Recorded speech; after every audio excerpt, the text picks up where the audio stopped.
I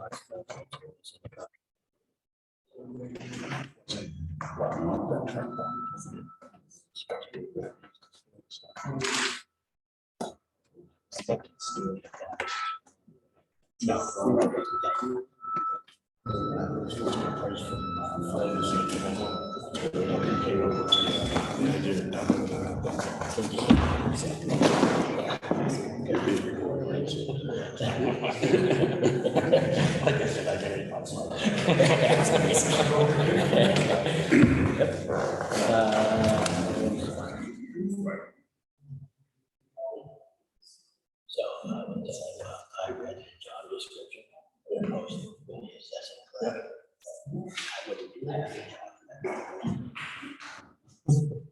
That should be fine.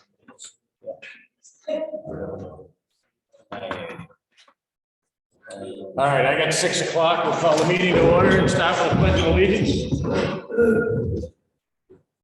I pledge allegiance to the flag of the United States of America and to the republic for which it stands, one nation, under God, indivisible, with liberty and justice for all. Thank you.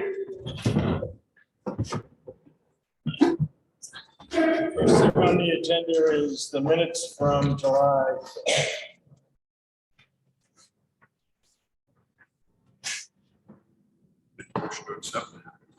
A second motion to accept the minutes. Any discussion? Don't think so. All in favor? Aye. Aye.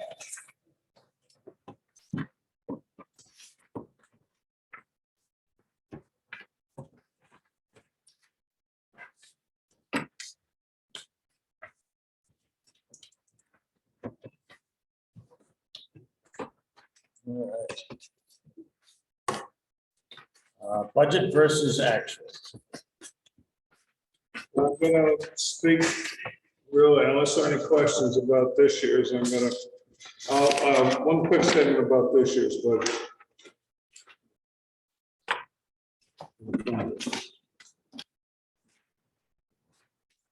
If you look on page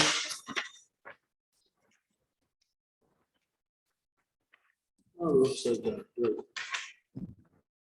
On page 6.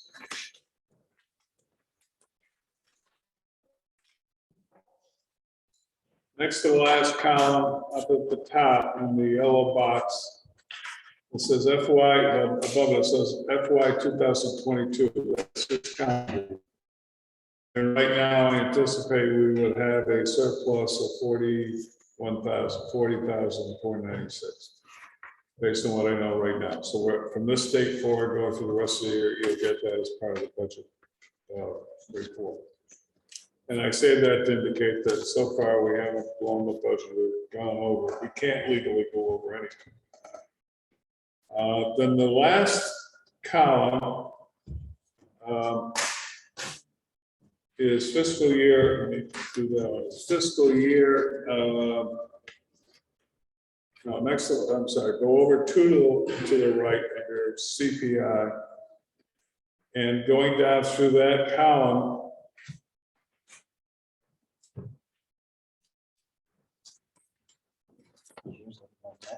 Yeah, it looks like that. I'm on the first page. Go to the first page. I'm gonna say 2 to the right. But the last one will. Okay. All right, I'm with you. So 3 to the right, 3 from the right. So CPI at the top. So that's where the current draft is for next year's budget. What does CPI stand for? Consumer price index. In other words, how much does it cost to survive? That's probably lower than people think it is, but we go with the Bureau of Labor Statistics number, and that's what it was in June. Ordinarily, we would go with either the August number or the September number for that number. That's what we've done for the last 12 years. Right now, that's what it is. It's a 4% increase. And I know people believe it's a lot higher than that, but that's what it is in Upper New England. Anything that's a purple box means that it's changed from last year. Anything that's a yellow box means I don't know what's going to happen with it. So on the first page, it's unknown how much time It's going to be used next year for transition whenever Vicky leaves. And if Vicky stays on, she will move from the full-time position to the part-time. And I just don't have a final number from anybody in the town clerk's office on. So that's why it's a yellow box on page 1. On page 2, we won't get the health insurance numbers until sometime around the end of November. So that's got a yellow box. It is higher than this year. The reason is that I guessed that it was going to be a 6% increase, which would be wonderful if that's what it really was. And then that translates to a 3% change in the budget because the budget starts in July and goes until June. So only half of that increase gets factored in when you do it. So don't know how that's going to come out. The rest of the sheets is on page 4. There's 2 more yellow boxes. One is for contracted services, and that's up to Louis. But typically that includes money for a second grader. And then the questions, are we renting a roller, or what are we doing on the roller? So that one's up in the air on the contracted services for highway. And likewise, it's up in the air about chloride. I think Louis was talking about doing a different type of chloride next year. No, not anymore. Okay. So, so that may change that number. I'm just pointing out that that one's still up in the air. And that's pretty much it. On page 6, it switches over. It goes from the general fund. It talks about the capital reserves and buying equipment on the capital reserves, and then the stuff that's voted on by the public. So in case you want to be totally appalled, on the top of page 6, the budget in this draft of the budget goes from 4.3 million to 4.578 million, or an increase of 277,000. There's a couple of reasons for that. Some of them is for additional spending. And the primary one is 50,000 more to go into roads, because we're not keeping up on roads. And it's primarily for paved roads, but also for dirt roads, and it's 50,000 more. It has not been increased since at least 2010. So it's been at the same number for 12 years. And so that's in. The other thing that is in here is electricity and oil increases, oil and gas increases. So they're factored into this budget. And those are some of the major parts of that increase this year. Some of those, I hope, will go away sometime next year, or at the very least a year after. There is also a desire on page, see if I can find it. Yeah, look at page 4. Halfway down the page, in the far right column, it says 58,186. If we restore the highway department to a full complement, it would add another 58,000 to the budget. So there were 2 problems with the highway department. One is there wasn't enough money for paving. And the other problem is we haven't had a full complement in the highway department for at least 3 or 4 years. Maybe longer. I think it was 2016 is when we had it. So if we were to go back up, this budget would go up more. So this is still based on the current, right now the budget is based on the current workforce. And that's pretty, we really haven't done anything yet with water, sewer, library goes around, and haven't done anything yet with ambulance. So that's the bad side. It's a lot of money. It's an increase. It's a 6.5% increase. It's not what is projected to be raised by taxes. That's what the budget looks like. And as long as I've been here, the budgeting process is a combination of income and expense. So if you look at the single sheet, that's a single page, that's a revenue budget. There are 3 columns on the revenue budget. The one is 2021 is what actually happened last year. 2022 is the best guesstimate as of 1st of July of what's going to happen this year. And 2023 is the best guesstimate of what's going to happen next year. And in the first page, what I'll focus on is really the top line. So the 2021 taxes raise was $2,690,000. Best guesstimate for the rest of this year is that we will raise $2,822,000, and that's with a 2% tax increase. And then the best guesstimate for 2023 is that we would raise $2,850,000. So if you recall, the budget went up 200,000, but that's not where the money's coming from. So current property tax is estimated for next year, based, and another big condition. It's based on what we typically have as an increase based on new porches, decks, new homes, and that's 1%. In the town of Canaan over the last 12 years, it's run between 1 and 3% a year increase. So this is based on a pretty low number, 1%. And these numbers go down.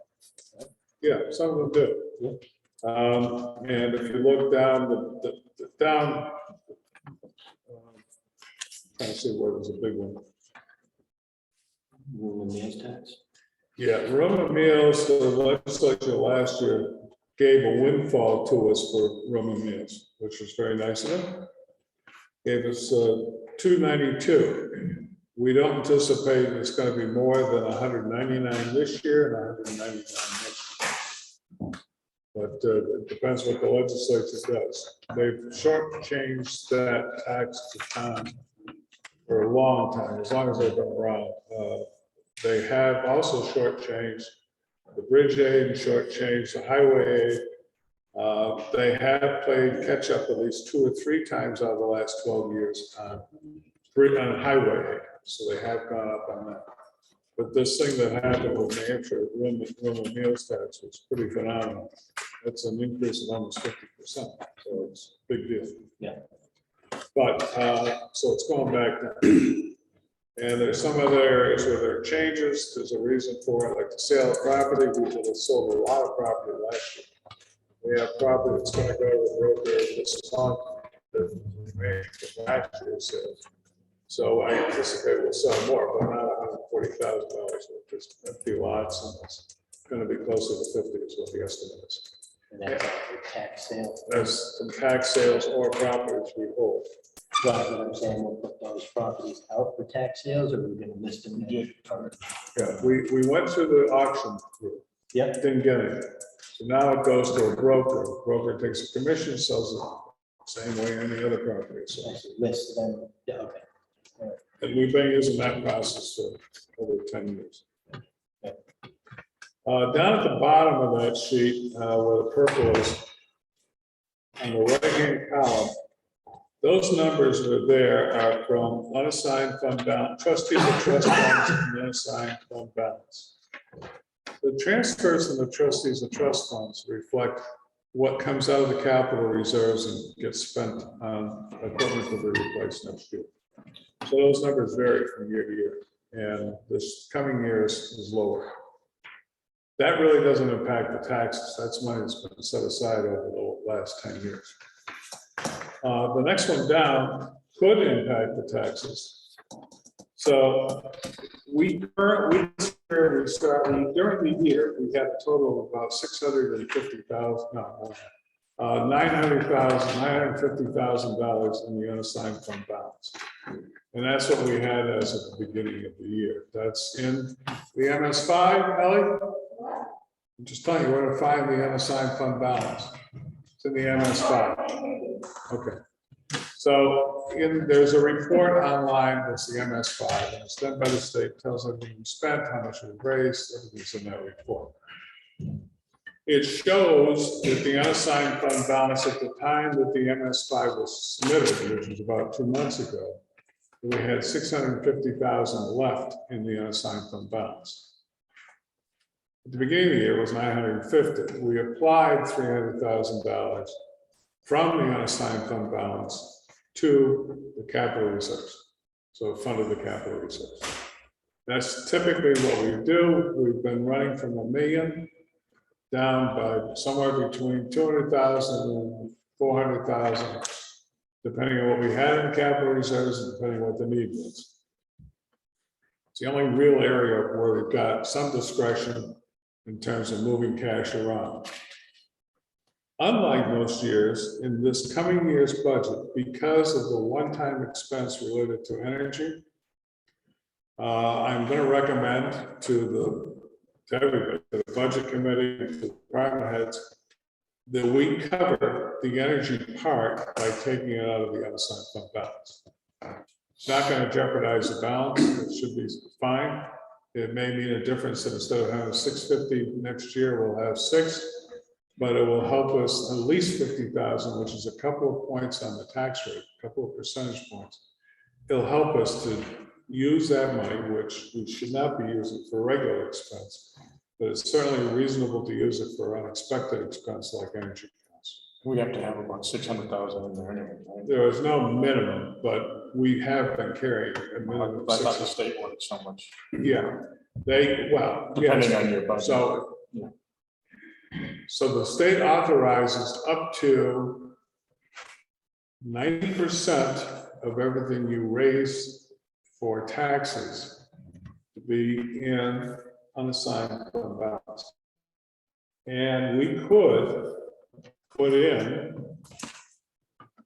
by the way, that's 90% of the school tax and the town tax, the whole should.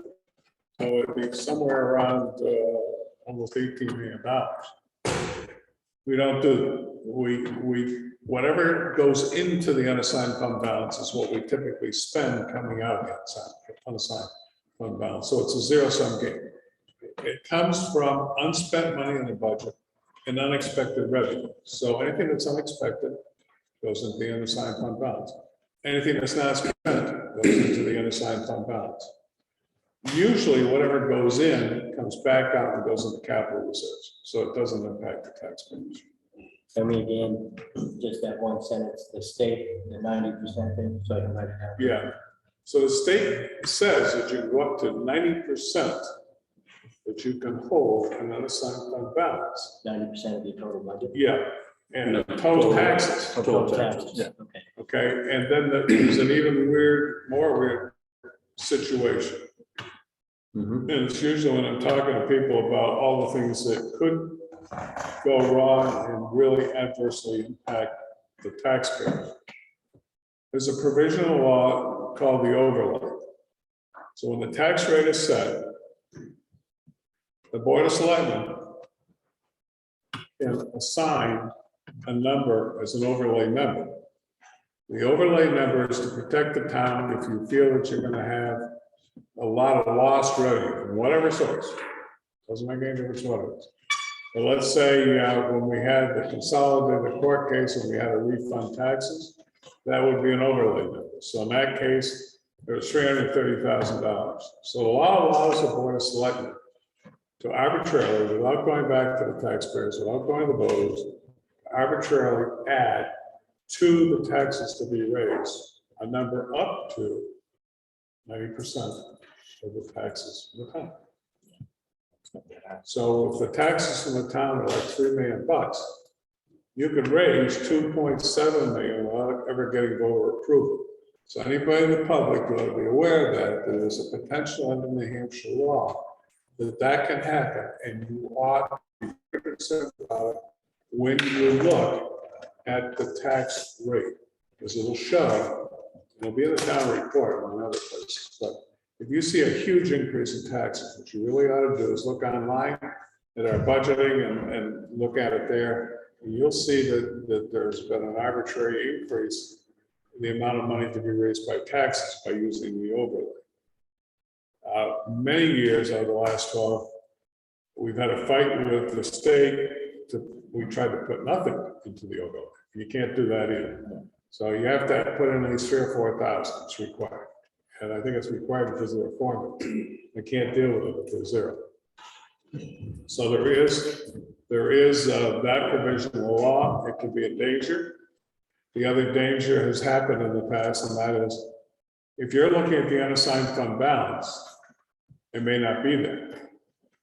So I pointed out when we started the year, to me, we encumbered 350,000 out of that for this year we're in. So if somebody comes in and doesn't understand that process, what will happen is they say, oh, we got $1 million. So we'll take care of the taxpayers this year. We'll cut their taxes to be raised by $1 million. If you do that, you're pretty much screwed. Money's already spent. It's already been spent. Yeah. The state will come in, force you to adopt a new budget or put it into next year's budget and recover. Is Just there a be minimum? careful. Is there a minimum? Is a maximum? Is there a minimum? For the amount That can be in unassigned. in unassigned fund balance. Yeah, there's a recommended, it's not a mandatory, but it's a recommended 3%. Okay, so 3% of $2 million is not significant. So go back to the 50,000 for this year's energy costs. Why do you think it's going to be a 1-year hit? I don't, but there are too many hits in this year's budget proposed. You got to do something about the roads, so it would allow us more time to balance it. A lot of what happens whenever we make changes for services that cost more money, we try to spread it over a couple of years. So that's what would happen here. You've got other things that have more cost, but you also have savings. So in this year's budget, there's a transition from my position. That's 75,000. So the idea is to use what tools you do have to try to cushion it over 1 or 2 years to get you where you need to be. And certainly having a balance in the account of 600,000 next year as opposed to 650. It's a pretty good balance. Can you give us some idea of what we've used unencumbered for, or unassigned for just regular expenses in the past? Yeah, Is there a record? only one-time expenses.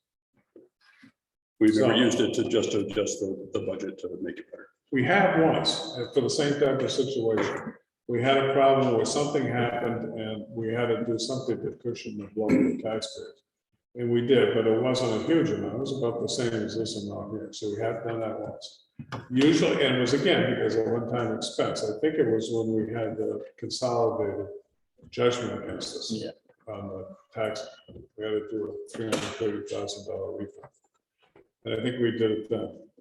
What typically it's used for, so when we did the flood mitigation project, we took money out of the unassigned fund balance to get the local share for that project. So we've done it in only in certain events where it's a one-time expense. It should not be the basis of running a budget going forward. So if in fact you get the energy costs next year that is bad, and the following year, they're already in here for this year. If the following year is at the same level as what's projected for next year, you got to do something different. But I won't be here. You have to figure out what to do, but that would constitute already a problem. You got to deal with it somehow. There's only two ways: either raise more taxes or cut costs. All right. Any questions? Okay, so we discussed the budget versus actual and next year's budgets. So the next thing on the agenda is the Vanier property sale. Yep. So Dean came in. This has been going on since 2019. We went out to bid. We solicited bids for the property over at the gravel pit. We told the voters we would sell the property at the gravel pit. We told them we would sell 40 acres of property. It was not binding in the sense that we had to sell 40 acres. It was up to 40 acres. The problem was we also had a flood that occurred 3 months later. It was the 2019 flood and wiped out all sorts of things in the town and the village. The result was we entered into a process with FEMA, followed by the one we're in now with EDA and the Department of Transportation. And it requires us to pretty much control the river upstream as far as we own the property, and as far as we can. So that goes up pretty much to the furthest upstream on Chapman's property, and it abuts Vanier's property. So that was an issue. The other issue is Bob has continued to use the gravel pit. And it's still being used as far as I know, up at that upper end. The third problem was we have to do a remediation plan, a reclamation plan of anything we sell that has gravel, open gravel. As long as we keep using it, we don't have to do that, but if we stop using it, then the problem is we got to go through a very expensive process to do the reclamation. We make the slopes all gentle slopes, water, all that has to happen, and that's a pretty good size of acreage. It's about 25 acres, 25 or 30 acres. So that have to be done. Based on that, there was a look at it again last year to see what was possible. I think there was a feeling that last year we owed it to Xavier to sell part of it at the very least. And we looked at it last year to see what we could do. And basically, we tied a strip. It's on one of the color sheets, which has white boxes. We tied at that time these two white boxes. One is, you gotta look at it so it's spacing, so it says Canaan to Vanier up at the top. The one long white box goes from 250 feet back from the river. So we would still maintain the ownership of the river frontage. And then it goes down to the bottom of what Vanier owns currently. The bottom, if you look at that long white box, is a light blue box, which you can't tell looking at it. And that's Dean's property that comes over across into the Canaan. So we go all the way down through, it's about 150 feet wide. And my recollection, I sent you an email with the data, but I think it was like 1,400 feet long. And I think it's about, and my memory is terrible, but I think it's something like 5 acres or something like that. So it's not 10 acres, it's not 40 acres.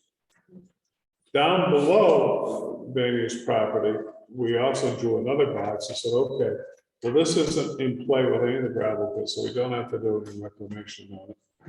And so that was offered at the same time, but those were the two properties. Dean has come in and requested more than that. He requested on the front of the page, which is Vanier, to see the two orange boxes, and he has one box of 10 acres and one box of 6 acres. When I did it on Google Earth, it comes out to more like 12 acres, not 16 acres. So if you look at the last page, I think it is, it's got the orange boxes. So the bright orange box as opposed to the light yellow looking boxes. The bright orange box is what we had suggested last year. The other ones are what his match up to on the aerial photographs. So I did a base purely on the aerial photographs where you had your corners. I took the same corners. So you can see it's about double of what was discussed last year. There's a couple of problems. One is moving it further to the left on that drawing gets it into gravel pits that are going to have to be remediated. Same thing is true on the bottom, it gets it into the backside there, it's where our stump is. So that means we got costs associated with that rebuild. And then the other problem, of course, is it impacts more of the river on the upper end. And if you look at the house up above it, that's on just below the road, that's Cardigan Mountain Road or Orange Road. There's a house that's just above it, just below it, and it's the right one that's above those boxes. That is Chapman's, and the problem with that is that we have an EDA project going on all the way up there to work on the project. We need to be able to get equipment in. The 250-foot right over continuation or ownership of that may very well be enough, but it could also be a problem. So that's it. So this is to reflect what Dean would like.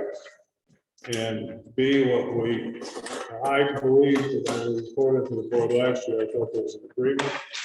So there were the white boxes, but these indicated something different this year. And he wants to get more acreage out of it. I don't recommend it to more acreage. It puts us in jeopardy. You know, I think at least one of you knows all the discussion we had about alteration of terrain plans and the requirements for remediation of pits. It's expensive as well. So I don't recommend anything that's going to get us into that. And it's not waivable. It's not like you can say, okay, don't worry about it. We can't. We have to do it. It's just a stipulation. Thanks, Mike. Here's more quick, Mr. Freeze. This is my wife, Michelle. I don't have to go through the history. Mike said it pretty clearly. Canaan voters in March of 2019 overwhelmingly voted to sell. It was overwhelming. I think Scott did. Notice put out on 47 acres, which were wooded, and 7-acre parcel that was for sale was rather. That was additional 7 acres. The bids went out on June 25th. We were very fortunate to have bid $10,000 1 cent per acre. 2019 July 12th. 1,000. Oh, $1,010 1 cent. I'm If sorry. you want to do 10,000 like this. So, yeah. We've already discussed. Yeah, Thanks, thanks, Mike. We're gonna have, let's just take. In July 12, Canaan was devastated by a tropical storm, and the sale of property was put off the following year regarding concerns for restoration of Orange Grove, like Mike said. Back to real time, we have no interest whatsoever in anything anywhere near the brook whatsoever. And if we ever did, we would certainly grant an indefinite right of way to access that property. As I mentioned, my wife and I appreciate the opportunity to discuss the potential purchase of the property. Our biggest interest is the 10 and the 5-acre piece that borders existing property, indicated in my draft, which is not quite attached to the pit. However, having said that, the upper portion of the pit has not, and it has not been used for 2.5 years. I can say this a lot because we live there and walk our dog there every day. It hasn't been used since we discussed with Mr. McAllister that 40-foot fire streets made line and just falling into the pit or searching for material that just wasn't there. It was kind of upset. It was a little bit of a blubber and say it to anybody.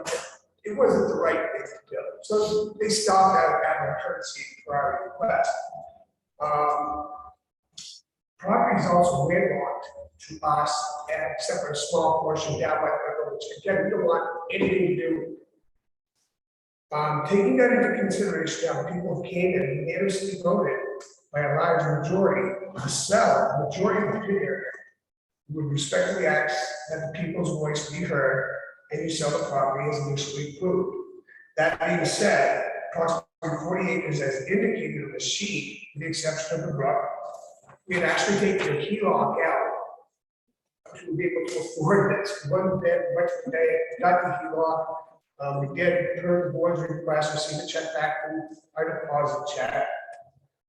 We only want the property as we're outdoor enthusiasts, and our intention is to use it simply as such. We're going to pay the price indicated at the bidding time.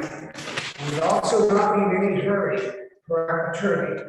We can set a time that the remediation does not have to be done immediately, especially on that 7-acre piece. So the town will generate approximately $40,400 in some change over that course of time, with 2 to 3 years left to remediate the property. Seeing how they spent $130,000 on the new pit, and that's where the dirt's coming from. We walk that road every day. We see 10 to 14 trucks inside of some truck drivers running that dirt from the new pit off 118. There's not been one vehicle, not an ounce of material has been moved from the backside of that pit, nor has there even been a pickup truck up there. There might be a few deer tracks and some puppy tracks, but that's it. We'd like this just to secure our borders. You know, the sand pit as it is only no more than 80 yards from our property line right now. So again, you know, we appreciate the board's consideration. You know, we'll take what we can get, but certainly I think the town of Canaan could utilize the funds. The pit is not being utilized whatsoever. There's no danger of having the capability to remediate the rough. They'll have access completely for that reason. If we ask that the board consider increasing that property to have an actual map here that I draw that would not inhibit access to the brook whatsoever, and it's about 39.7 acres. You would like a sketch of that, I would have to present. You have this map? I do. So according to this, the proposed additional land than what we had said does show it in the gravel pit area, so it would have to be reviewed. We're not mediated immediately, we just put in the purchase and sale agreement. That was per our attorney. That's not what we've been told by the state. If you look at the alteration of If terrain, it's sold. So that sale could continue, that parcel could continue. This is the sketch that I had. Like, do we just have to remediate the Just that portion one of East parcel. Portion Point, or do we remediate the whole thing? after we meet. Just that, that's the portion that I was looking at. Okay, while you're there, there's been a request that you stay on the mic. And this was the initial property that was put up for sale with a 7-acre parcel being part to be remediated at a later date, which the town had agreed upon. Wait, Right. you don't, Just two I need to jump in. clarifications. Mike, Louis, can you? Mike, can you Yes. hear me? Yes. It's better when Dean or anybody from the audience is speaking if they come to the mic. Otherwise, we really can't hear. Okay. Do we need to do it again? No, I don't think so. And so if anyone has questions, they'll ask and we'll repeat whatever, but definitely from now on, please come up to the mic. Two things that I wanted to have Louis talk to the board about what has been done, what hasn't been done in the last 3 years up at the uphill. I haven't done the whole lot. We got topsoil up there. Yeah, is it, I understood from you that you found a cause up there as well. It's more safe, yeah. So it's not fair to say that we haven't been doing it. We have. We've also been taking the gravel out of the new pit. Nobody's, and I mean, this respect, nobody's lying. Nobody's been to the top of the hill past where the bleachers are. Nobody's been up that hill. Yeah, I know what you're talking about, sorry. Yeah, this Andy's up there. Put it yeah. Look at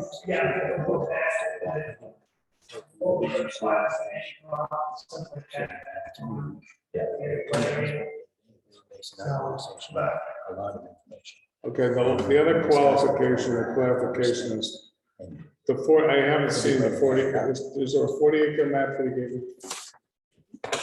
Please have them come up front so we can hear. I have another. I'm sorry? Please have them come up front so we can hear. Okay, Dean, come on up and talk to us up here if you don't mind. Has this proposed area been surveyed? No, nothing's been surveyed. Here's the other one. So this map here, in order to get 40 acres, includes all this land down here, all this here, all the way over there, and all the way around like that. And it includes up to the river. Right. Okay, so there's no way. That's we the can do original, that. but that was what was Right. originally put But on. we can't even do this. This is, we need a lot bigger isolation distance. from Right, the which that doesn't even, that is not even And we come tapped close. this out for the same reason we're talking about today, which is for the remediation of the gravel pits. So we would not get under his proposal. Sorry, Too Fred. many Ds. Under D's proposal, if it is 16 acres, and I don't see where it's 16 acres on the map, but if it is 16 acres, then it would be roughly 16,000. Out of that, we would have to still do the remediation, it's still our obligation, and we would still need to get the place surveyed. And Dean did offer to get the surveying done, but for the benefit of the town and for the protection of the town, I think we gotta be part of the survey process. So, not 40 acres, it's either 16 or 12 acres. We're offering 7 acres, which is not 16 or 12, it's less. But it also doesn't get anywhere near where we have to do the reclamation. And then you heard, I don't know, do you have anything you want to weigh in on, Dale, in terms of what we've done or haven't done up there? Yeah, well, what you're gonna get out of this property on sale, it's gonna cost you way more. You're gonna have to hire a dozer, do all the sloping. You're gonna have to put topsoil down, seed it and all that. You're gonna be in the hole. A lot.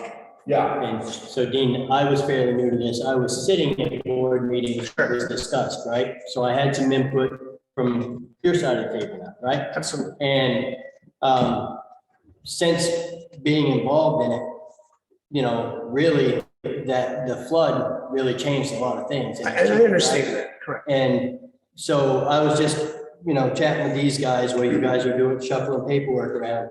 Mike and I bet steady on this topic the other day was the better share of a half hour or more.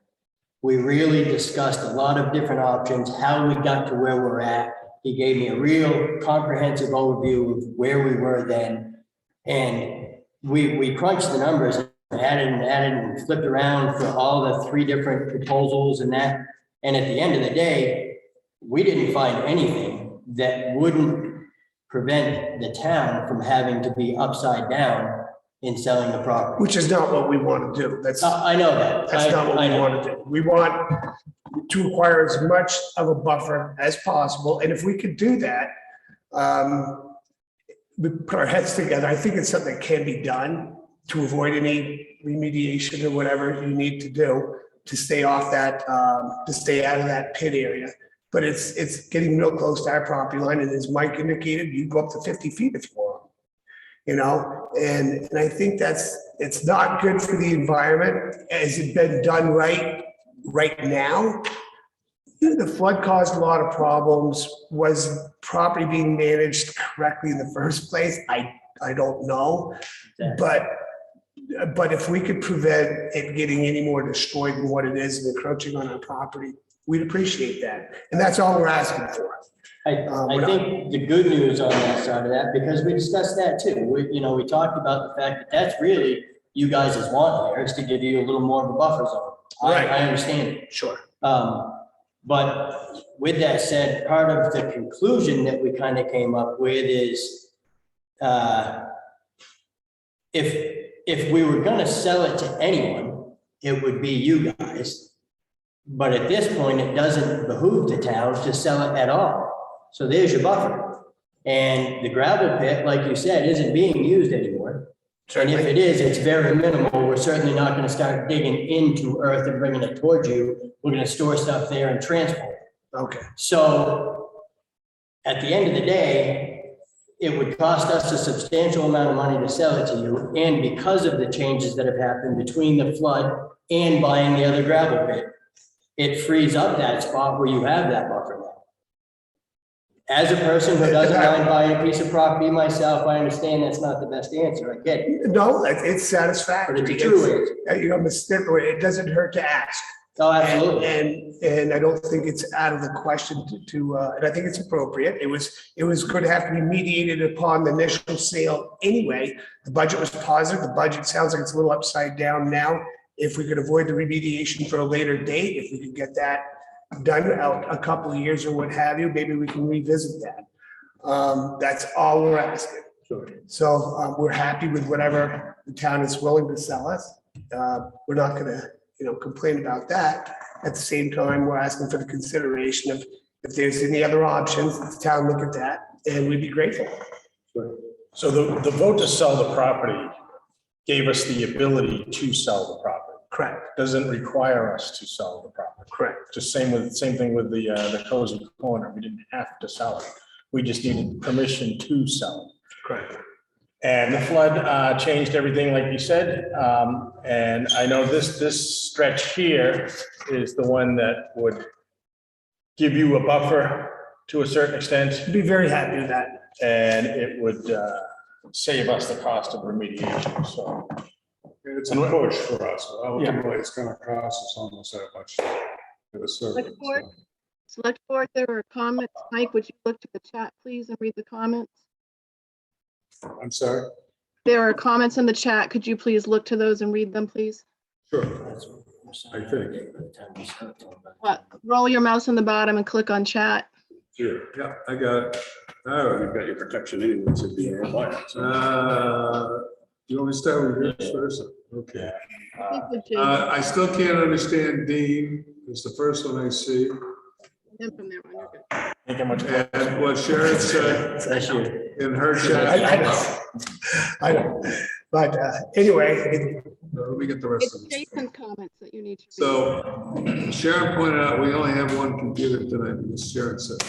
So we're doing the best we can with the one microphone. Last time we had two cameras, two microphones, and it worked better. But it isn't what it's going at tonight. Sharon, I can't seem to force this thing. Oh, there it Just is. read Jason's comments. That's all you need. It's Jason's comments. Yeah, let me get to it. Jason, says, I still can't understand. You're good, Dean, unless you want to disappear. no, I'm good. That's bacon anyway. Yeah, that's what I was thinking, David. I still like the end of that. Thanks, guys. You're still not getting the important question. The important questions are, at this point, we might as well keep it, then we keep it, we give Okay. him the buffer he's. Okay, so that was Jason. Jason made the comment that we're not going to get anything done out of it, might as well keep it, so. I think that's what the consensus is at the moment. Very good. Okay. I appreciate your comments. No, we appreciate it and thank you. I mean, I know it's not the answer you were looking for, but it's an honest answer from the board. Be open-minded as usual. It was there was nobody more upset about not selling it after we went through the whole process than me. But, I was up there with you. but, That's okay. the process is, things change. Yeah, and it's always good to be. I know Yeah. that, and I'm comfortable with that. Okay. Okay, thanks, Thank you Dean. for Let me being know what you guys understanding. really appreciate it. Thank you. Yeah, Thanks, Thanks, Dean. Marty. correct. Yeah. We appreciate your understanding, you guys. Have a nice evening. Yes, you as well. Thank you. More than welcome to stay for discussion on culverts and drains. This should be a good one. Yeah. Thank you, guys. Good try, Scott. Good recruitment, my friend. Actually, so the next one here is Fourth. paving and grinding. So this conversation's been going on for roughly the last week, and the question is, a couple of things. Louis has indicated that a couple of projects, that are reasonably small projects that we would like to do, include some paving of one type or another. So one is the end of Hall Road, where it needs a culvert under it. That's Hall Road that dumps into Route 4 up by Barker Steel. And that needs a culvert, needs stitching, hopefully done by the state. Is that what we're trying to do? Well, I don't know. Somebody's got to ditch it. There are two drains that go across the road, but you got to open it up so it drains into those ditches and into the drains. So you'd like to do that, pave an apron that goes up roughly 100 feet from Route 4 up to the top of it. That's always muddy as hell, and at the bottom, it's a swamp because the water that just stands. And it's there, it was there 3 weeks ago, so it's there frequently.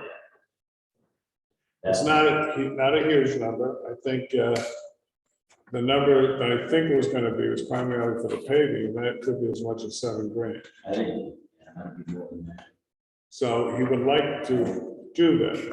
The other thing he would like to do is we have, Johnson, we have a variety of storm drains and basins that are on Depot Street that are collapsing. They need to be rebuilt. So they've gone out and got a price estimate to rebuild those storm drains. We use the same person we used last time. Is that correct? Same person we used before? Well, I mean, they're collapsing all over town for what he did. So you might want to respond to that. I'll finish up on what. I mean, they're collapsing all around town, all the ones he raised, when we did the paving downtown. Oh, yeah. Let me take part of it. So part of the problem, what he did was put risers. He didn't, and he put bricks in, he bricks it in, but we're talking about the underlying tiles that go down. That's what's collapsing. It's not just the top part where you got a steel riser and usually bricking. It's at the top, so that makes a huge difference. And that's why it's also gonna be more expensive to do it. And I think that the estimate was 10 grand. Or 10 grand or possibly. What, that's 5 grand. That are all the same price. So remember the number of 17 to 20 grand. Why? Because we have this other need over the next 2 or 3 years, and it's the stuff that was written in ink. So on Turnpike Road, there's a commitment to redo 1.86 miles of Turnpike Road. And the cost on that, we already got a cost from Pike that we go out to bid. It might save us, it should save us some money when we go out to bid. But I showed you what the price was that came in on the estimate.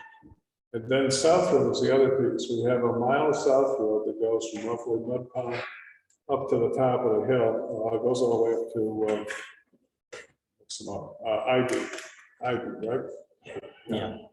So it goes up to Ivy, and that whole thing is roughly, that's not 1.86 miles, it's 1 mile on that one, so it's not 1.86 for South Road.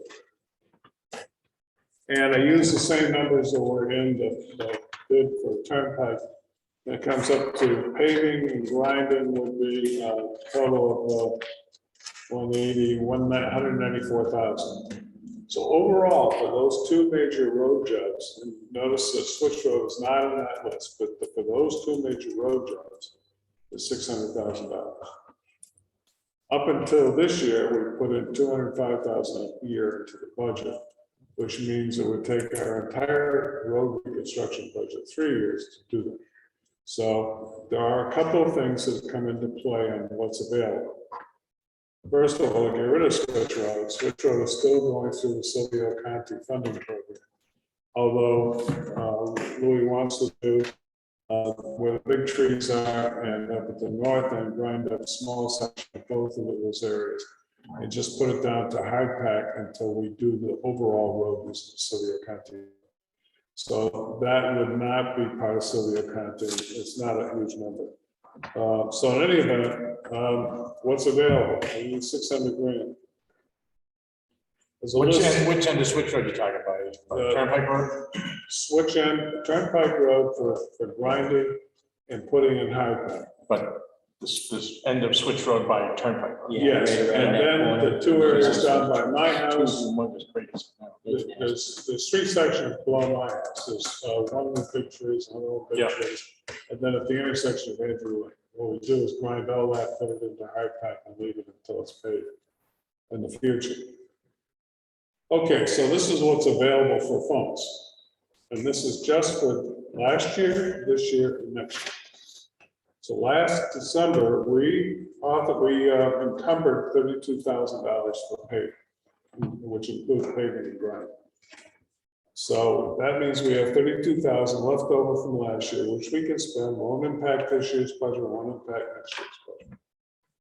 We have currently left in one of our road accounts, 31,000 in this year's budget for road reconstruction that is not related to the state block grant.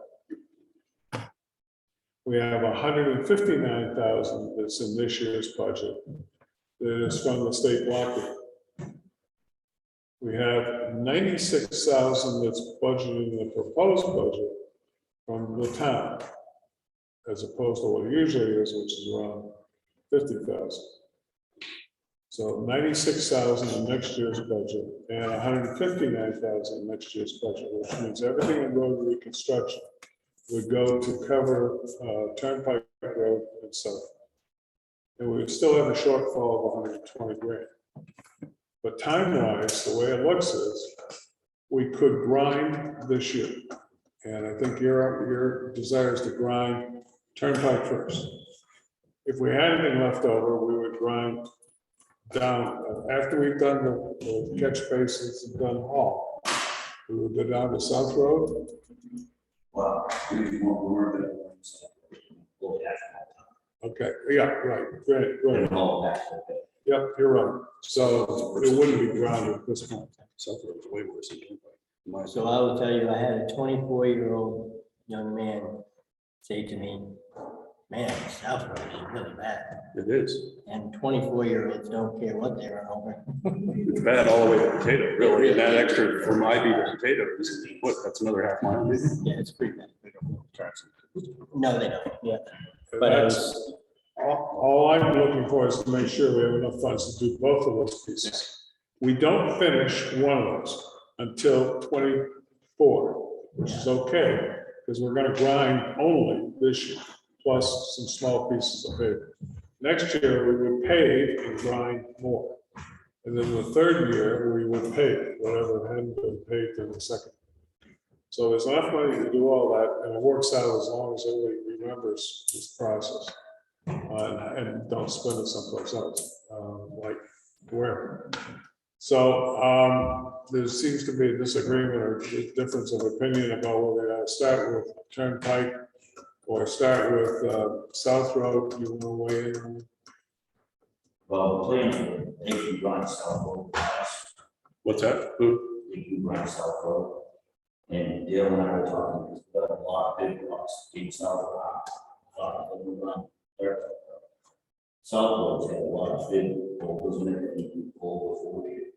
And so we might have to do the excavator. Pull the asphalt and pull some rocks. all right, so when you say they can grind, who are we talking? I talked to R&D about grinding. Okay, so They gave us a price. outside source can Yes. grind that, and we can do So- South Road ourselves, portions of it, or The just, rest of it, we got, I don't think the whole mile that we got there needs to be tore up. right, I know there's a lot that doesn't be. yeah, And that would help balance the difference on what we got available. So rather than paying, there's 20 grand, 18,000 associated with grinding and so forth. But that's a way to use their time while the grinding's being done on the other one, primarily because of process. Because you got cars the size of a small Volkswagen, rocks are the size of the. I mean, is the most efficient way to grind it as opposed to excavator and you know, Mostly, yeah. I mean, it seems like a pretty slow way to go about doing it, You can't grind it. Understand. The rocks gonna come out, but Yeah, so I was wondering, do we go up and just, so does it make more sense, and I think I'm in line with Stephen, does it make more sense to us to go up there with the excavator and pull the whole entire road up? Or does it make more sense to us to go up there, pull the stuff out that they can't grind, and then have them go and grind that? Which A, makes more sense in the short term, and B, is gonna be better to maintain. Yeah, whatever you do on South Road, you're gonna need some gravel to, Fill on in the hole. top Right. So, I mean, I guess my thoughts are, what is more cost effective, time effective? Is it more time effective to have a crew up there? You know, how long do you think it's gonna take realistically to pull the rocks and pull all the asphalt out with one excavator and a couple of trucks for a mile of road? It's gonna depend on traffic. Right, but I mean roughly Whatever detour sign. 3 weeks? Be a couple. Yeah, a couple, few weeks anyway. Gotta be. that quick? Yeah, a few weeks, I think, yep. So then, is that, say 4 weeks, right? Give us a buffer, say it takes 4 weeks, is that to a finished product where we're done? I mean, not finished paved, but finished for the Band-Aid we're putting on? Or then do we still have to have another crew come in and go over the top of that road? Be the same crew, Right, or gravel. right, so, We spent 2 months on, last year on Gristmill. And we spent about 2 months the year before on potato. So, just so you're aware that yeah, it does, yeah, and they did more work too. I mean, they Right. did all the ditching and all the finished work. so that's what I'm saying, I think that month would be tearing it all up and getting everything out, and then you're gonna be another few weeks putting everything back together and doing your ditching and This ain't got nothing to do with ditching, this is just doing your main road. that's what I'm saying. So then when you get ready to put it all back together, there's gonna be another few weeks there, right? Yeah, if you, Realistically. this, yeah. I've been on Turnpike Road for almost 4 weeks now, off and on with 1 or 2 trucks Yeah, ditching up there, it's almost done. yeah, yeah, so it's, It all depends who, what you have to help. And the other real important factor is we have to spend the 32,000. Yeah. Because if the encumbrance dies, I don't think we're gonna have a problem. no. no. We found a spot for it the other day, yeah, Well, yeah, Like it or not. yeah, I guess my only concern is, stopping, doing South Road, stripping it at Ivy Road when you've got another, not very far to get to Potato Road is silly. Even if it's costing us more, but that's any my idea opinion. what the distance is from, I mean, it's just as bad past Ivy, so from Ivy to Potato, it's gotta be what, half a mile, maybe not even, maybe or less. yeah. I kind of have a question. I mean, I think this is kind of important to bring up. Now, Louis acting road agent. Now, supposedly we got a new guy coming in. Now, is this new guy gonna be on the same page as what Louis and Dale is talking about? Or is he gonna come in and want to totally do something different? So, I mean, should you guys talk? to We him have had and that see what conversation. His plan is and what his thoughts are before. so you took the words out of my mouth, I was gonna say that as we get going. But Scott, go ahead. I mean, I know Louis and Dale both spent a lot of time on this, and it's just like. They absolutely have, and our direction will be that we're gonna continue with this plans. Okay, all right. Yeah, we're not looking for somebody to come in and blow everything apart that these guys have put all together. I mean, if the guy, he is gonna be the department head, so if he has a little variation or some suggestions, we're certainly gonna be open to it. But I don't think. Yeah, but the plan's gonna stay. Yeah, historically, over at least the last 12 years, the board weighs in on that and decides what the plan is gonna be. Always came with a recommendation. You got plans before? What was that? I didn't think you got plans before. No, we got them like at the beginning of the summer for what we're gonna do for the summer. We never got them when we were supposed to get it. It was like 3 years ahead. So you can plan for 3 years out. let's stay on. It was a this new problem. train. Yeah, It was- move on. What would be the reason for stripping all that back on? It's, instead of running it, we got a lot of lots of coal. I mean, there's a lot of lots. I got a lot, I'm just wondering, would it be most effective to pull the boulders and the rocks that are sticking up the most to make the roads bad? And it's already damn near ground, so. You know, it's just like, we're talking Band-Aids here, well, without taking us out if you can. What's that? 20. Yeah, That's- 18,000 according to the formula. Yeah, because I think we're on the same page. Maybe if we look at an option where we go in and we do all of the heavy work that the people grinding the roads don't want to do, pull the rocks, we get at the road ready, and then we go and we grind that road up and do the same to that as we're doing Turnpike. Yeah, I don't even see any burn. We gotta grind it. How much would it help? If it's breaking up bad, it's gotta be ground, we're not gonna get good adhesion and all that. Well, I understand. If, like, I don't know who's been around for time, but we just got burned to Turnpike. And it's still really good shape. Yep. That was the one that was ground and we let it sit for. Yes. Right.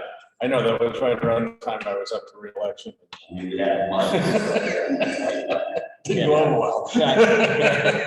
No, but so in the conversations that we've had, I've had with the highway department, with you, Louis, talked with Dale some.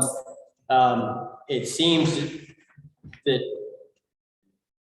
the most effective fixes that we have done, it all leads back to situations like that, where we've gone in, we've ground it, we've maintained it for a year or so, we've let it sit, it gets good compaction, it adheres to itself, and then when we do have the budget to do that final top coat of asphalt, it's gonna hold it a lot longer. And that's, and correct me if I'm wrong, but that's basically what we've all talked about, right? So I think that's our main source of looking forward. So it's not just a Band-Aid, it's a Band-Aid looking to be healed, right? So Just remember though, if you decide to go with grinding on South Road, you're probably gonna have to lock those guys in. Because I can imagine they got tons of work. So I don't wanna, What are you saying? well, they've already talked to R&D about doing Turnpike Road, but if we're gonna have them grind South Road too, they might not be able to get us in this year. We don't know. Well, they might, they should, yeah. Wow. So you want me to call tomorrow? What our plans were. Well, I think you should find out their availability for that. So my 2 cents are Turnpike and South Road. I mean, that's what our conservation should be on personally. I agree. I mean, I never personally. And South Road, two Potato. I mean, Potato's a good road now. Right. I mean, and then we're connecting 2 good roads eventually, and that's the way we should be going, not leaving Right. a half-mile stretch of crap between them. I agree. Do something, finish it. John? Yeah, I think, if they bring, piece of equipment brand new, all state purchase, Brian, I think you're benefited if you stay here. So you approach them with what you want, I think they'll do it. But so, right, that's, One of those things. Because they're already here. Yeah, they're already here. I mean, an extra day for that, or an extra day for her. Okay. Yeah. Anything else on that? Before you start the next sentence, can you make a rule that people have to come up front, please? Okay, nobody on Zoom can hear anybody speaking in the back of the room. And I know it's popular to be in the back rows, but if you please could at least come forward halfway and elevate your voice. And the other thing is courtesy, because if 2 people talk in this system, you can't hear it at the other end. So one at a time, please come up. so I would make a suggestion. Last year at the meetings, we had our first meeting with the table over there. Everything went swimmingly, everyone heard everything fine. I know there wasn't Zoom involved, but the voice carries in this room. It's designed for us to be under there and carry out here. Right now, anybody who's up top right now can hear me just like I can. But you guys can't hear a word I'm saying. So my suggestion is, turn this thing around, put us back in there and try that, so Sharon doesn't keep eating her head against the wall. But she's trying everything she can, and it's not her.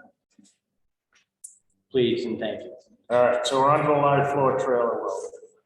The trailer's on its way up from Pennsylvania. It's coming into the gravel pit. And I'm getting in touch with a couple of welders to see what the cost is gonna be to weld the top off the old one. So I don't anticipate any problems. Everything is straight on the truck we're getting. And checked with Louis, and we're gonna swing it with the excavator, and the guy that we're buying it from said that the excavator should work fine to swing. So that should be in the next 2 or 3 weeks to complete that process. It's just a report. That's all under the purchase order that was executed last December. Mike, why wouldn't we have gotten a price on what it's gonna cost before we bought the trailer? We did. But you just said that you gotta get some prices from There's a welders. difference between getting an estimate and going out to bid. So I've called 3 I've called 2 so far. I'll call a 3rd company.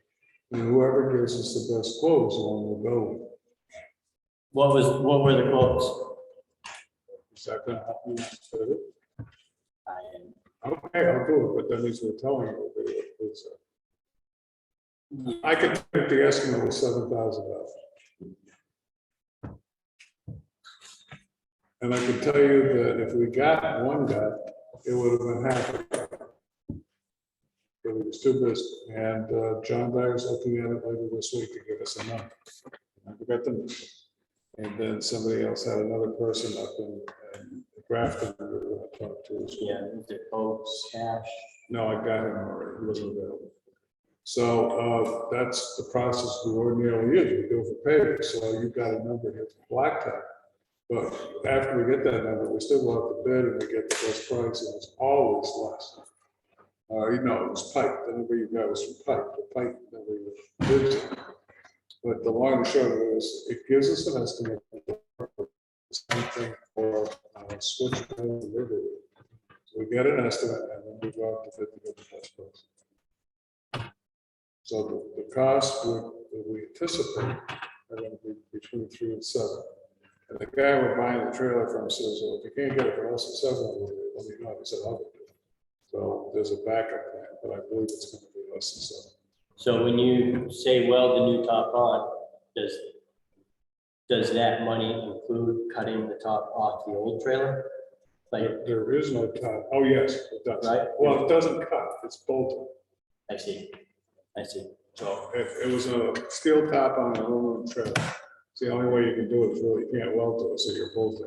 Yeah. And it's, the guy that did install is the guy that I was referring to a minute ago. He says, yeah, it won't take you very long.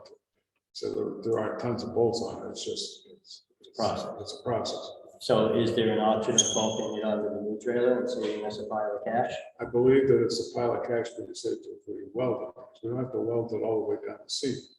We got a spot welded. Right, sections. So his feeling was it would significantly reduce the cost. With no installation of brackets. Yeah. Okay. All right, appoint new health officer. So the only 2 health officers you have are Sherelle and myself, and it needs to be appointed.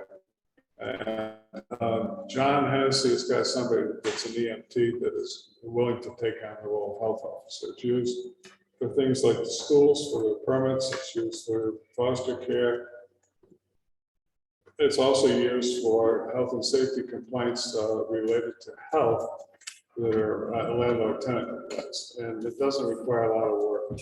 And next year's budget, I plugged in $3 grand to do that work. It would be on a per hour basis when it's done. Last year, Sherelle and I, the 2 of us took off work. And Who's the person? it's the wife of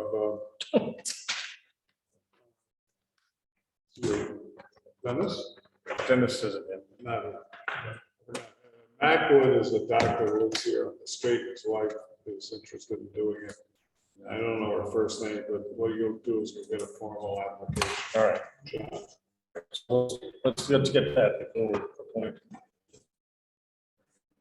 All right, HHW report. 50 households used it, and those 16 were from Orange. The other 34 were from Canaan. Any questions? Confirm beach bathroom locked. Okay, so right now the bathroom is locked across the street. About 10 people, different people suggested putting cameras up, and I've explained to everybody that suggested. I don't think it does us any good. First of all, it's an invasion of privacy if we're filming people going into the bathroom. The second piece of this is probably happening in the dark. So what's happened? Tearing the toilets apart, stuffing rolls of toilet paper down the toilet. So a beach guard is out of the picture. It would have to be 24 hours a day, which would make the SRO officer look like the 20th century. Yeah, we had this problem before. So there are, as near as I can tell, we could try to and pull it up there. That's a possibility. The other thing we could do is we could put a porta potty in. It costs us $80 for 3 months, so it'd be Yeah. $240. Well, you remember when we talked about that before? We did do it last year. I know, but we had talked about replacing or removing it Yeah, because of I the know. damage that had gone on there. I was gonna say, who's gonna replace the porta potty with that screw? Not our. Or floating in the ponds. Uh, That's what I was told. How often does the Lakos work there? During the day, so it's not, this is happening at night, so the real problem is gonna be, how do we stop it at night? Can the So- late post Remember unlock that, it, Tom? lock it?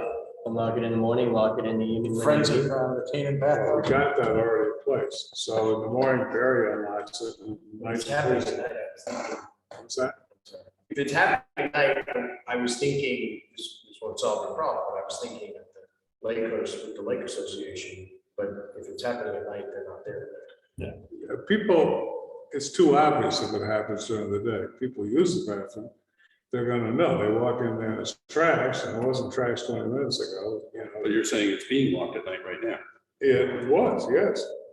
It wasn't always locked at night. So I'm confused, so give me a Sure. second to clarify. If we've got a late host there during the day, during the week. So can that person unlock it when they arrive and lock it when they leave? Legally, no. Why not? Because it's a state program, the rules that were discussed at the Lake Association meeting last weekend. Lake hosts can only do lake host activities. But it's a moot point in terms of locking and unlocking, so it wasn't always locked at night, is the problem. So it was inconsistent treatment. In other words, somebody didn't lock it. And that's when it gets trashed. And if it goes unlocked for 3 or 4 days, it's an open invitation. It may be good enough to try it again and make damn certain that people are held accountable to actually lock it up. Barry's job is easy. He goes and unlocks it in the morning, but an officer has to go and lock it at night. And that really depends on whether the officer is available to go do A police officer. it. Yeah, That's what we had before. it's the only people we got on at night. What time? So can we just lock it earlier in 5 the day? o'clock or. Yeah, we could do that. Yeah, so it's open during the same hours that the town office is open. Okay, so let's do it then Is that for, an option? well, we can open it earlier than right, because Barry starts earlier. So- Yeah, right. So I don't care what time we open it, as long as it's daylight, and then we close it at 4, not 5. Yep, That works. does that work for you? Yeah. And you can come up this way I to go don't home really every want to day and close you the can lock. stop and lock. I mean, I've been doing it recently. Delegation, right? Did you say that? No, I said I wanted to delegate. That's why I delegated to you. You're a delegate. So like, I thought this was happening today. What's that? I thought this was happening during the day. That's when I gave you No, the it isn't. And we've had other cases. We've had the police investigate 2 or 3 events, including some people who were, how shall I put this, not particularly desirable out there. It was all nighttime activity. Yeah. So my guess is, and if it's during the day, we know, it's somebody calling right away. It's what happens is Jessica goes in at the start of the day, at the end of the day, and the place is trashed. And I call John, John goes up, tries to make the toilet operable again. In the meantime, you know, we're going through 3 times the toilet paper because they keep stuffing it down the pipe. Let's try the morning to afternoon. 4 o'clock, yeah, Yeah, that's fine. we'll try that, and then if that doesn't fly, then I think we're running out of options, and unfortunately, There's a Zoom question. The Zoom question is, what about weekends closed? We go to Labor Day on that? go to Labor Day, is that what you're saying? They're asking about the weekend. Yes. Hang on, Sharon. So the first question was from John. I know you had a question, Sharon. John's question was through Labor Day, and yeah, through Labor Day. And then the question about weekends. Depends who does it on the weekends. Barry is on at least half of the weekends, but it's not reliable. Oh, he's on every weekend, never mind. He does the transfer station on Saturdays or funerals on Saturdays, so Saturday opening it is not a problem. The problem's gonna be closing it, so let me work out something, it'll have to be the police department. Nobody else is really. And even if it's shorter hours, right? Even if we can't figure out a way to extend it till 4 o'clock, I mean, at least it's open during the lion's share of that. I think what I would try to do is negotiate with the police department so it should change. So somebody can. I try to ask members of the Lake Association to lock it up. Yeah, And then walking usually. yeah. Most of them live right here in the Make a neighborhood. note, my friend. Okey dokey. Nice. There might be some volunteers. Huh? There might be some volunteers. Yeah, I'm guessing. Willing. Just one day. If we're only talking one day in the weekend. Right. Not Yeah. a big deal. Well, 2, Saturday and Sunday. right? Yeah, but Barry, I think will do Saturday, but I would suggest that we ask them if they could do both. You know, and then if we can't, then we'll step back and punt with Barry coming through and figure out a way for an option. Yeah. So what was your end result? Henry, Monday through Friday, 8 to 4 roughly. And then on the weekends, Same thing. 8 to 4 is what we'll shoot for. so we're But trying. with volunteers. 8 to 4 with volunteers on the weekends. Yeah. And Jason also asking about the swim lessons. She does have a key, so it is open for the swim lessons. Yeah, but you mean for the future, for now? Right now, the determination was to give a key to Valerie so she could get into her swim lessons. So that, I haven't caught up with her. And she comes in a weird hour, so we just haven't caught up with it. But that would go away, Sharon, as long as we have somebody opening and closing. All right. Paying for training for EMTs. We historically, we have paid for training for some things like the paramedic with Jordan. We've offered to pay for CDLs. The Jordan and Hennessy suggested that we consider a payment plan for people taking the EMT training, just to become an EMT. And do it the same way that we did with Jordan. So there would be a commitment that if the training isn't as expensive, it's fairly inexpensive. It's something like $600 to do the training. We pay it now. No, we don't pay it now. So this would be a new charge to us. But the idea would be if people agree to take shifts that are problematic for us. And there's 2 evening shifts we have great difficulty filling. So they would like to be able to tie the filling of those 2 shifts for a period of 2 years or 3 years. And not every, you know, if it's a Thursday night, so it's not every Thursday night, but have 2 or 3 people to trade off on that. And until they worked off the cost of the training. And they at least wanted me to ask it conceptually how you feel about it, so that's what I'm doing. Total cost to us could be, you know, if we had 6 people taking a course, it could be $3,600. That would be over. If we pay for any course, I want at least a 3-year kind Okay, that's fine. I gotta write something up, which I haven't done yet, but that's what I would do is write it up in one more time. So, how binding is it, or how, let me see how to put this. The commitments that we ask people to sign when we pay for certain things to do with their employment. Yeah. How much in reality is that? I mean, is that really, is that really a binding contract, and what happens if they leave? It's a binding contract and they're open to lawsuit. And are we as able to ask for these contractual agreements as we seem to think we are? I'm not opposed to them, don't get me wrong, I just want to make sure that we can do, because we say that about a lot of positions. I can't say that it's unimplied. It is used. Okay, And it's used by other municipalities. all right, And the hammer is that we have to be prepared to enforce it. right. So there were discussions, for instance, with Jordan after she got the training, well, I'm not gonna stay, at least I was a rumor. So we pointed, you're gonna have to stay, and so it does work.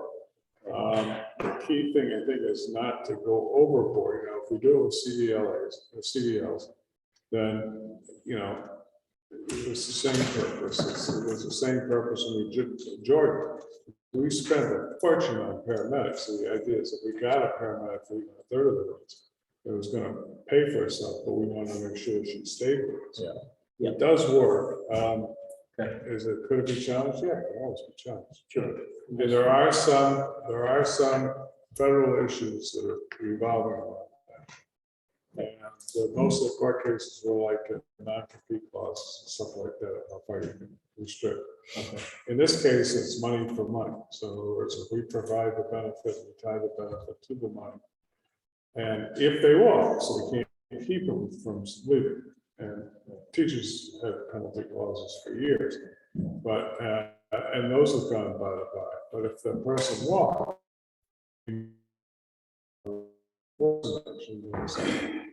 So basically, when we, so that's $600 for the sake of saying. Yeah. We put the 600 up front, I go, I take the class, I pass it, I'm now gonna be employed. someplace else. No, say, I'm gonna come here, right? Yeah. And I'm gonna sign your contract, right? You have to sign the board. Right, right. So we're both in agreement on how it's gonna work. Yeah. How does the money come back? So you're not talking about physically holding money back from them.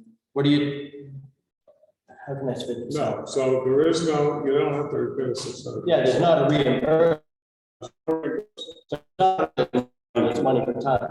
It's money for money. We cave out money. So yes, money for time is probably a better way to look at it. Okay. So we gave them the money, we expect the time. Yeah. And if it fails, then it's money for money. Then we go to court and say, hey, you owe us $600 or $250. It's pro rata. In Jordan's contract, it's pro rata. So if she left after 1 year, then she pays for 2. I would say though, one trip to court would cost us minimal $3,500. Yeah, unless we just do it small claims, which is the way to go. Why couldn't you put in the contract? Use the example. You know, candidate signs an agreement to put in X number of years in return for the town paying $600 for a CDL license. The provision being, if you walk prior to whatever that 2-3 year, whatever the commitment is. Well, either do the time Or you pay. or you pay it back. We have that. Okay, you do, that's That's what in you. the contract.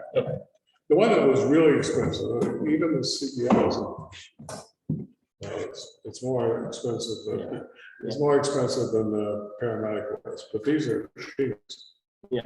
$600, if I really wanted to go to a different town, I'd give $300 or whatever. Well, we just don't want to be the training ground for everybody to go work someplace That's what I'm else. saying.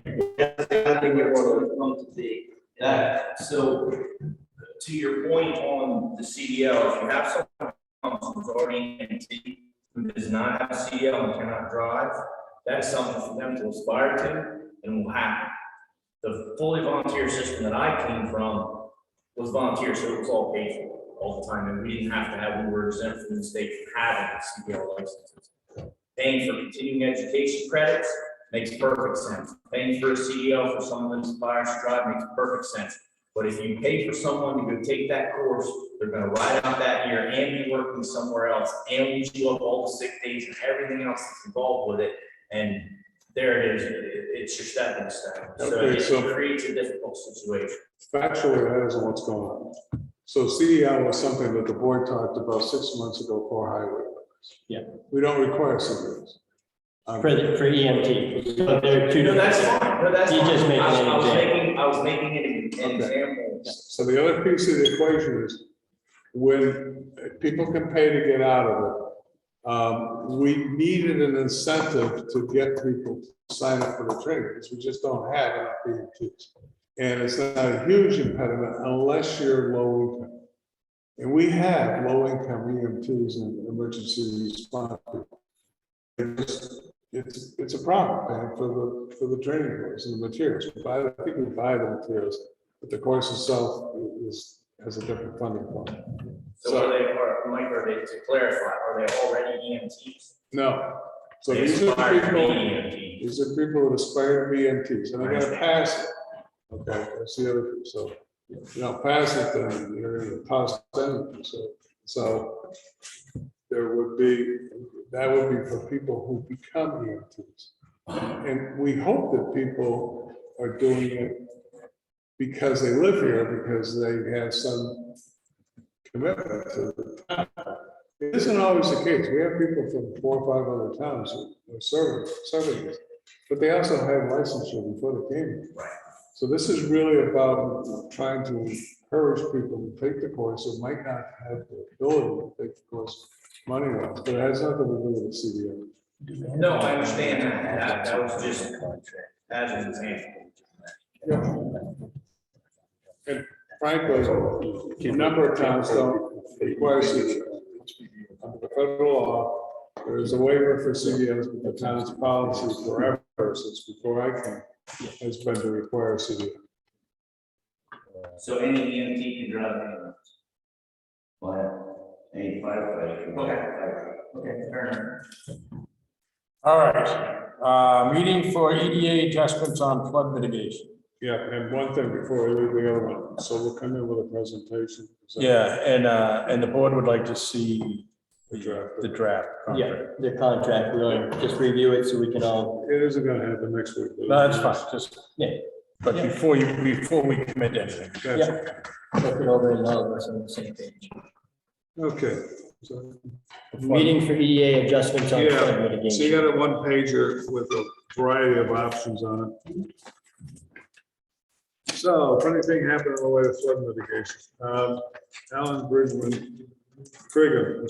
Brigham was Northeast coordinator, that's all New England. Out of Maine. He gave us numbers on the front page. It says EDA maximum award is 3.39, now it's 2.59. So those are the numbers he told us to be between. The very bottom. Yeah. Okay. So the numbers he told us was, yeah, we'll do the deal, and we're gonna do it under flood mitigation money. EDA is Economic Development Administration. It's a federal program. Used to be a lot more popular 30 years ago, but it's still there. And when we were looking for funding for mitigation, of all the programs we looked at, this is the only one that actually fit. So I'm familiar with them. I used to do grants in the good old days to EDA for schools and parking garages and stuff.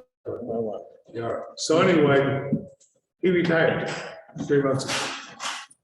Never answered my calls. He was supposed to give us the final numbers. Everything had been permitted by the state. They had the application form. We just had to put in the identifier number in terms of which grant we were going for. Plug in the dollar. The one we were going to use is the one up at the top.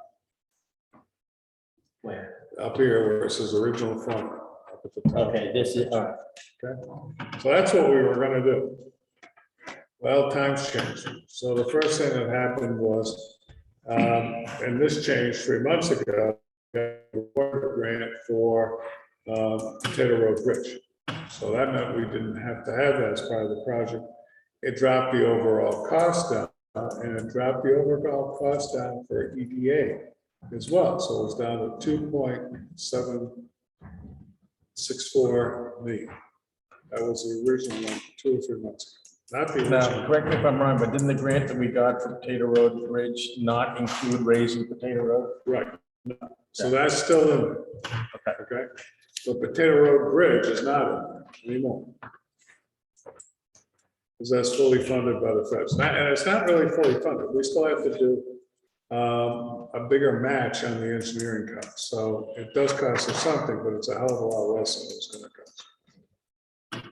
So that was number one. So then I discovered 2 weeks ago that he had retired and never had any conversations with Philadelphia, which is all the eastern United States. So she said, what? So we talked about it for a while. I said, this is an important grant. We need the grant. Now we got to get the grant. Everybody's contingent on this grant coming through. DOT has already committed $1 million. We've committed 600,000. There's all this commitment in place. We need you to do what Alan told us we were going to do. So we sent in a new summary of everything, including all the work that had been done. And they're meeting on it. And she says, well, I don't know that we can get out of that same block of money. We'll probably take it out of government infrastructure, which is fine. I don't care where they take it from as long as we get the money.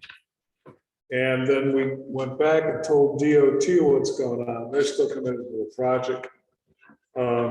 They would like to save some money because they're picking up a large percentage of the cost of the transfer station bridge. That is now a state bridge, but there's no state money available on that bridge for 10 years. And it's an important bridge for us to fix. Primarily, because there's not any railings and dams up available. So it really needs to get fixed. So we're going to try to do the second, which is we're going to meet the maximum size that they gave us, which is the 3.39 million. We're going to buy DOT share from 1.1 million to 504. And it's going to be a couple of meetings over the next 4 weeks with DOT to iron out the details of this. And our number stays the same. We're still at 621.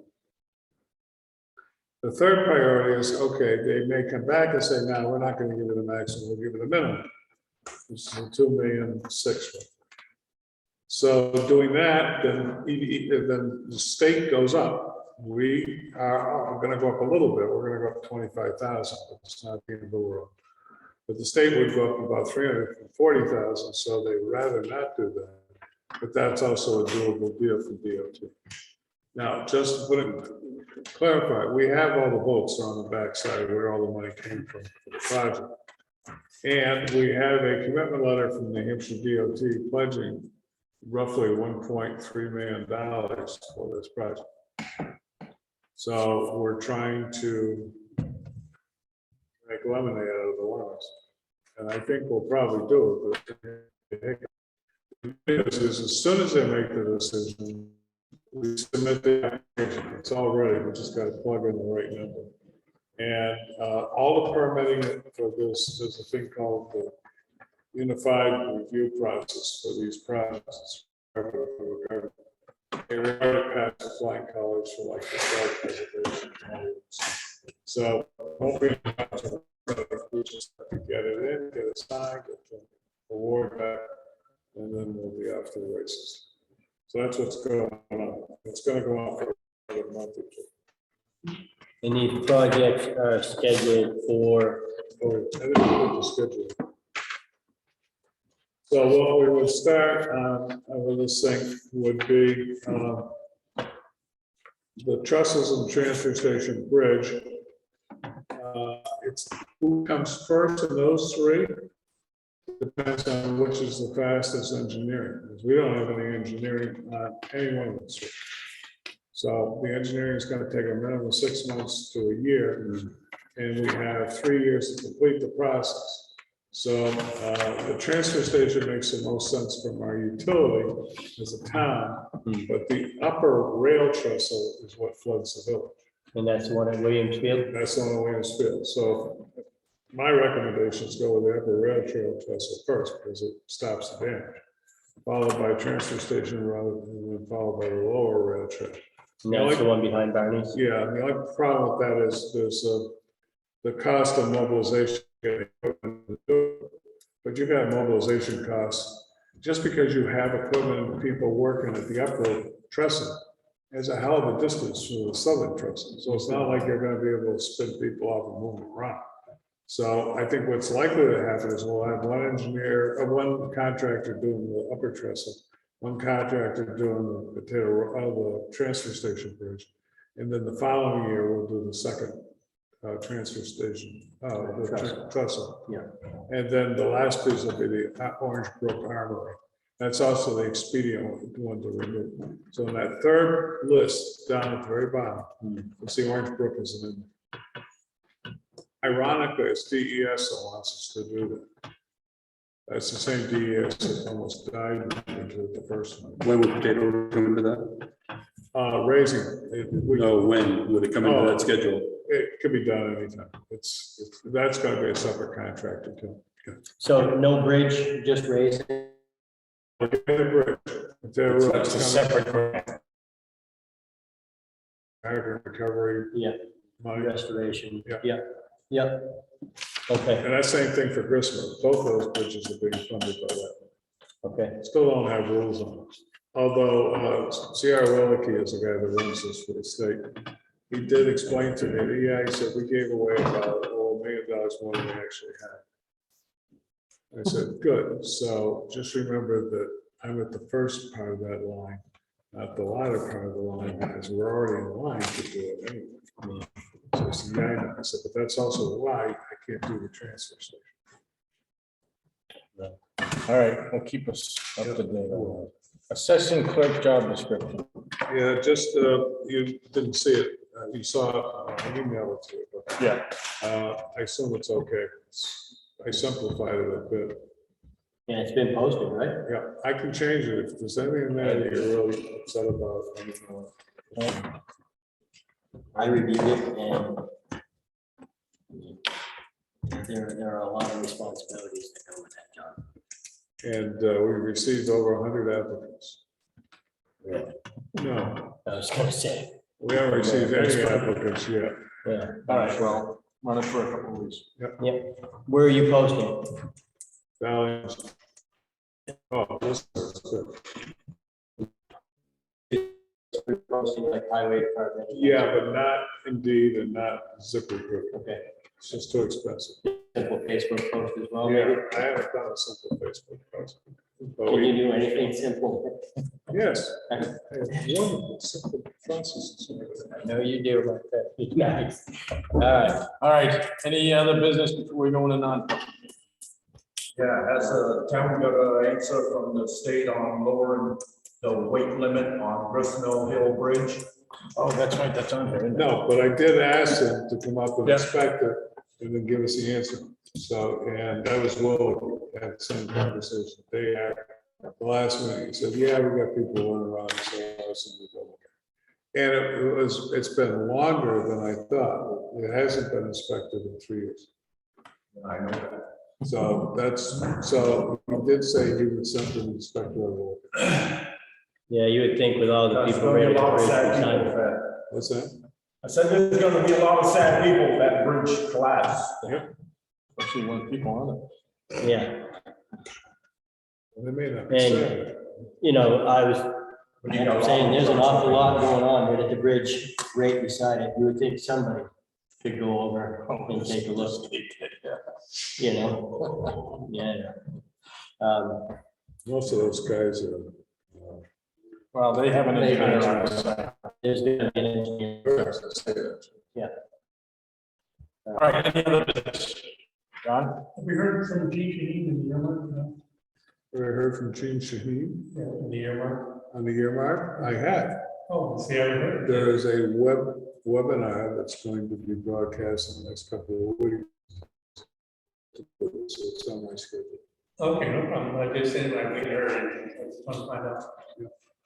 But we haven't got any paperwork. We just. Yeah, that's what I said, that's what I said. It does raise another issue under other business. I forgot about. Laura Smith bought the coolers and freezers out of the food market.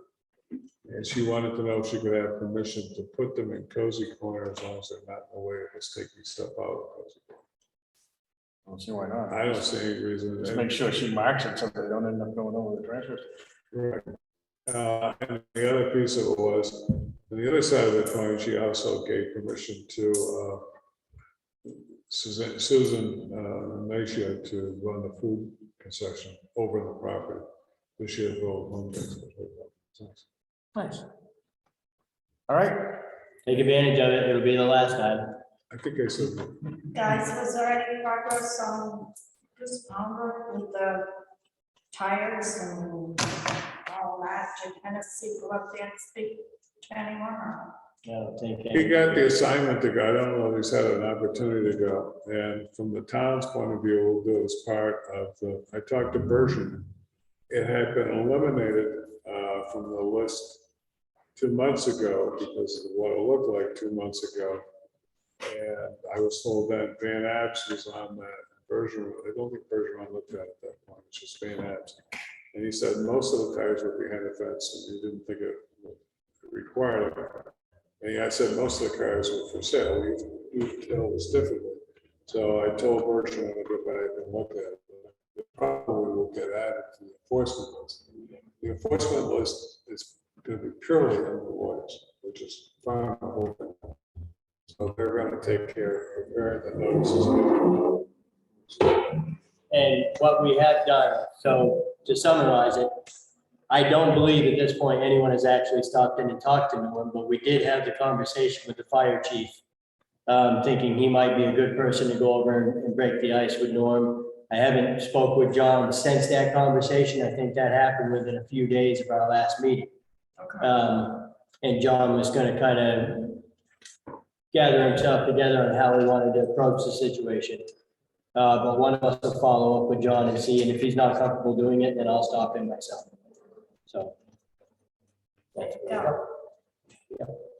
But I'm guessing John will make some time to do it. Yep. All right. So if there's nothing else, we need a motion to go into non-public. Make a motion to go into non-public. Second. All in favor? Aye. Thank you all. Thank you guys for attending.